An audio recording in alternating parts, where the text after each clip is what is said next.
El camino, de Miguel Delibes. Si es la primera vez que entras a la lectura y la quieres seguir desde el principio, podrás encontrar un enlace al primer vídeo, tanto en la descripción del vídeo como en la sección de comentarios, que será el primer comentario que veas. Y bueno, pues nosotros vámonos de vuelta al pueblo a ver qué nos cuenta el mochuelo. Capítulo 12. El tío Aurelio, el hermano de su madre, les escribió desde Extremadura. El tío Aurelio se marchó a Extremadura porque tenía asma y le sentaba mal el clima del valle, húmedo y muy próximo al mar. En Extremadura, el clima era más seco y el tío Aurelio marchaba mejor. Trabajaba de mulero en una gran dehesa, y si el salario no daba para mucho, en cambio tenía techo gratis y frutos de la tierra a bajos precios. En estos tiempos no se puede pedir más, les había dicho en su primera carta. De su tío solo le quedaba a Daniel, el mochuelo, el vago recuerdo de un jadeo ahogado, como si resollase junto a su oído una acongojada locomotora ascendente. El tío se ponía compresas en la parte alta del pecho y respiraba siempre en su habitación vapores de eucaliptos. Mas, a pesar de las compresas y los vapores de eucaliptos, el tío Aurelio solo cesaba de meter ruido al respirar en el verano, durante la quincena más seca. En la última carta, el tío Aurelio decía que enviaba para el pequeño un gran duque que había atrapado vivo en el olivar. Al leer la carta, Daniel, el mochuelo, sintió un estremecimiento. Se figuró que su tío le enviaba, facturado, una especie de don Antonio, el marqués, con el pecho cubierto de insignias, medallas y condecoraciones. Él no sabía que los grandes duques anduvieran sueltos por los olivares y, mucho menos, que los muleros pudieran atraparlos impunemente como quien atrapa una liebre. Su padre se rió de él cuando le expuso sus temores. Daniel, el mochuelo, se alegró íntimamente de haber hecho reír a su padre, que en los últimos años andaba siempre con cara de vinagre y no se reía ni cuando los húngaros representaban comedias y hacían títeres en la plaza. Al acabar de reírse, su padre le aclaró: «El gran duque es un búho gigante.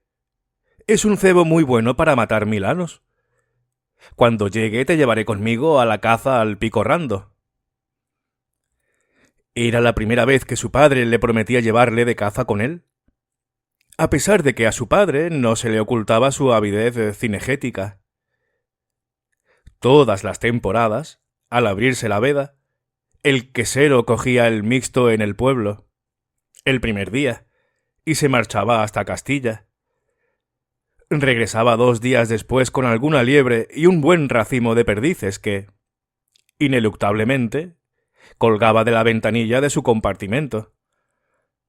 A las codornices no las tiraba, pues decía que no valían el cartucho y que a los pájaros o se les mata con el tirachinas o se les deja vivir. Él les dejaba vivir. Daniel, el mochuelo, los mataba con el tirachinas. Cuando su padre regresaba de sus cacerías, en los albores del otoño, Daniel, el mochuelo, salía a recibirle a la estación. Cuco, el factor, le anunciaba si el tren venía en punto o si traía algún retraso. De todas las maneras, Daniel, el mochuelo, aguardaba a ver aparecer la fumosa locomotora por la curva con el corazón alborozado y la respiración anhelante. Siempre localizaba a su padre por el racimo de perdices. Ya a su lado, en el pequeño andén, su padre le entregaba la escopeta y las piezas muertas. Para Daniel, el mochuelo, significaba mucho esta prueba de confianza, y aunque el arma pesaba lo suyo y los gatillos tentaban vivamente su curiosidad, él la llevaba con una ejemplar seriedad cinegética. Luego no se apartaba de su padre mientras limpiaba y engrasaba la escopeta. Le preguntaba cosas y más cosas, y su padre satisfacía o no su curiosidad según el estado de su humor. Pero siempre que imitaba el vuelo de las perdices su padre hacía prrr. Con lo que Daniel, el mochuelo, acabó convenciéndose de que las perdices, al volar, tenían que hacer prrr y no podían hacer de otra manera. Se lo contó a su amigo, el Tiñoso, y discutieron fuerte porque Germán afirmaba que era cierto que las perdices hacían ruido al volar, sobre todo en invierno y en los días ventosos, porque hacían brrr y no prrr, como el mochuelo y su padre decían. No resultaba viable convencerse mutuamente del ruido exacto del vuelo de las perdices y aquella tarde concluyeron regañando. Tanta ilusión como por ver llegar a su padre triunfador, con un par de liebres y media docena de perdices colgadas de la ventanilla, le producía a Daniel, el mochuelo, el primer encuentro con Tula, la perrita Cocker, al cabo de 2 o 3 días de su ausencia.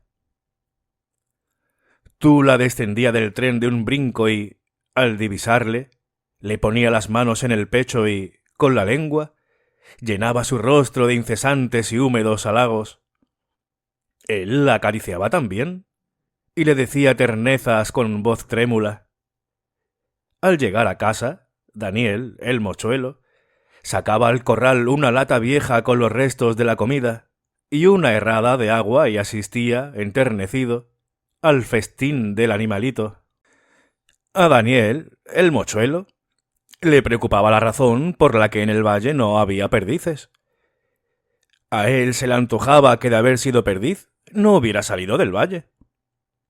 Le entusiasmaría remontarse sobre la pradera y recrearse en la contemplación de los montes, los espesos bosques de castaños y eucaliptos, los pueblos pétreos y los blancos caseríos dispersos, desde la altura. Pero a las perdices no les agradaba eso, por lo visto, y anteponían a las demás satisfacciones la de poder comer, fácil y abundantemente. Su padre le relataba que una vez, muchos años atrás, se le escapó una pareja de perdices a Andrés, el zapatero, y criaron en el monte. Meses después, los cazadores del valle acordaron darles una batida. Se reunieron 32 escopetas y 15 perros. No se olvidó un solo detalle. Partieron del pueblo de madrugada y hasta el atardecer no dieron con las perdices. Mas solo restaba la hembra con 3 pollos escuálidos y hambrientos. Se dejaron matar sin oponer resistencia. A la postre, disputaron los 32 cazadores la posesión de las 4 piezas cobradas y terminaron a tiros entre los riscos. Casi hubo aquel día más víctimas entre los hombres que entre las perdices.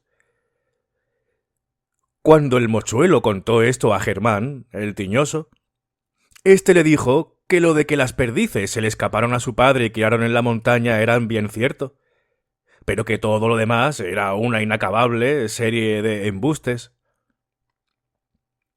Al recibir la carta del tío Aurelio, le entró un nerviosismo a Daniel, el mochuelo, imposible de acallar. No veía el momento de que el gran duque llegase y poder salir con su padre a la caza de Milanos. Si tenía algún recelo, se lo procuraba el temor de que sus amigos, con la novedad, dejaran de llamarle mochuelo y le apodaran, en lo sucesivo, Gran Duque. Un cambio de apodo le dolía tanto, a estas alturas, como podría dolerle un cambio de apellido. Pero el Gran Duque llegó y sus amigos, tan excitados como él mismo, no tuvieron tiempo ni para advertir que el impresionante pajarraco era un enorme mochuelo. El quesero amarró al Gran Duque por una pata en un rincón de la cuadra, y si alguien entraba a verle, el animal bufaba como si se tratase de un gato encolerizado. Diariamente comía más de 2 kilos de recortes de carne. Y la madre de Daniel, el mochuelo, apuntó tímidamente una noche que el Gran Duque gastaba en comer más que la vaca, y que la vaca daba leche y el Gran Duque no daba nada. Como el quesero callase, su mujer preguntó si es que tenían al Gran Duque como huésped de lujo o si se esperaba de él un rendimiento. Daniel, el mochuelo, tembló pensando que su padre iba a romper un plato o una encella de barro como siempre que se enfadaba. Pero esta vez el quesero se reprimió y se limitó a decir con gesto hosco: «Espero de él un rendimiento». Al asentarse el tiempo, su padre le dijo una noche, de repente, al mochuelo: «Prepárate, mañana iremos a los Milanos. Te llamaré con el alba». Le entró un escalofrío por la espalda a Daniel, el mochuelo. De improviso, y sin ningún motivo, su nariz percibía ya el aroma de tomillo que exhalaban los pantalones de caza del quesero, el seco olor a pólvora de los cartuchos disparados y que su padre recargaba con paciencia y parsimonia, una y otra vez, hasta que se inutilizaban totalmente. El niño presentía ya el duelo con los milanos, taimados y veloces, y, mentalmente, matizaba la proyectada excursión. Con el alba salieron. Los helechos, a los bordes del sendero, brillaban de rocío y en la punta de las hierbas se formaban gotitas microscópicas que parecían de mercurio. Al iniciar la pendiente del pico Rando, el sol asomaba tras la montaña y una bruma pesada y blanca se adhería ávidamente al fondo del valle. Visto, desde la altura, semejaba un lago lleno de un líquido ingrávido y extraño. Daniel, el mochuelo, miraba a todas partes fascinado. En la espalda, encerrado en una jaula de madera, llevaba al gran duque, que bufaba rabioso si algún perro les ladraba en el camino. Al salir de casa, Daniel dijo al quesero: «¿Y a la tula no la llevamos?» «La tula no pinta nada hoy», dijo su padre. Y el muchacho lamentó en el alma que la perra, que al ver la escopeta y oler las botas y los pantalones del quesero se había impacientado mucho, hubiera de quedarse en casa. Al trepar por la vertiente sur del pico Rando y sentirse impregnado de la luminosidad del día y los aromas del campo, Daniel, el mochuelo, volvió a acordarse de la perra. Después, se olvidó de la perra y de todo. No veía más que la cara acechante de su padre, agazapado entre unas peñas grises, y al gran duque agitarse y bufar 5 metros más allá, con la pata derecha encadenada. Él se hallaba oculto entre la maleza, frente por frente de su padre. «No te muevas ni hagas ruido. ¿Los milanos saben latín?», le advirtió el quesero. Y él se acurrucó en su escondrijo, mientras se preguntaba si tendría alguna relación el que los milanos supieran latín, como decía su padre, con que vistiesen de marrón, un marrón duro y escueto, igual que las sotanas de los frailes. O a lo mejor su padre lo había dicho en broma, por decir algo. Daniel, el mochuelo, creyó entrever que su padre le señalaba al cielo con el dedo. Sin moverse miró a lo alto y divisó 3 milanos describiendo pausados círculos concéntricos por encima de su cabeza. El mochuelo experimentó una ansiedad desconocida. Observó, de nuevo, a su padre, y le vio empalidecer y aprestar la escopeta con cuidado. El gran duque se había excitado más y bufaba. Daniel, el mochuelo, se aplastó contra la tierra y contuvo el aliento al ver que los milanos descendían sobre ellos. Casi era capaz ya de distinguirles con todos sus pormenores. Uno de ellos era de un tamaño excepcional. Sintió el mochuelo un picor intempestivo en una pierna, pero se abstuvo de rascarse para evitar todo ruido y movimiento. De pronto, uno de los milanos se descolgó verticalmente del cielo y cruzó raudo, rasando la cabeza del gran duque. Inmediatamente se desplomaron los otros 2. El corazón de Daniel, el mochuelo, latía desalado. Esperó el estampido del disparo, arrugando la cara, pero el estampido no se produjo. Miró a su padre, estupefacto. Este seguía al Milano grande, que de nuevo se remontaba por los puntos de la escopeta, pero no disparó tampoco ahora. Pensó Daniel, el mochuelo, que a su padre le ocurría algo grave. Jamás vio él un Milano tan próximo a un hombre y, sin embargo, su padre no hacía fuego. Los milanos volvieron a la carga al poco rato. La excitación de Daniel aumentó. Pasó el primer milano, tan cerca, que el mochuelo divisó su ojo brillante y redondo clavado fijamente en el gran duque, sus uñas rapaces y encorvadas. Cruzó el segundo. Semejaban una escuadrilla de aviones picando en cadena. Ahora descendía el grande, con las alas distendidas, destacándose en el cielo azul. Sin duda era este el momento que aguardaba el quesero. Daniel observó a su padre. Seguía al ave por los puntos de la escopeta. El Milano sobrevoló al gran duque sin aletear. En este instante sonó el disparo, cuyas resonancias se multiplicaron en el valle. El pájaro dejó flotando en el aire una estela de plumas y sus enormes alas bracearon frenéticas, impotentes, en un desesperado esfuerzo por alejarse de la zona de peligro. Mas, entonces, el quesero disparó de nuevo y el Milano se desplomó, graznando lúgubremente, en un revoloteo de plumas. El grito de júbilo de su padre no encontró eco en Daniel, el mochuelo. Este se había llevado la mano a la mejilla al oír el segundo disparo. Simultáneamente con la detonación, sintió como si le atravesaran la carne con un alambre candente, como un latigazo instantáneo. Al retirar la mano, vio que tenía sangre en ella. Se asustó un poco. Al momento comprendió que su padre le había pegado un tiro. «¿Me has dado?», dijo tímidamente. El quesero se detuvo en seco. Su entusiasmo se enfrió instantáneamente. Al aproximarse a él casi lloraba de rabia.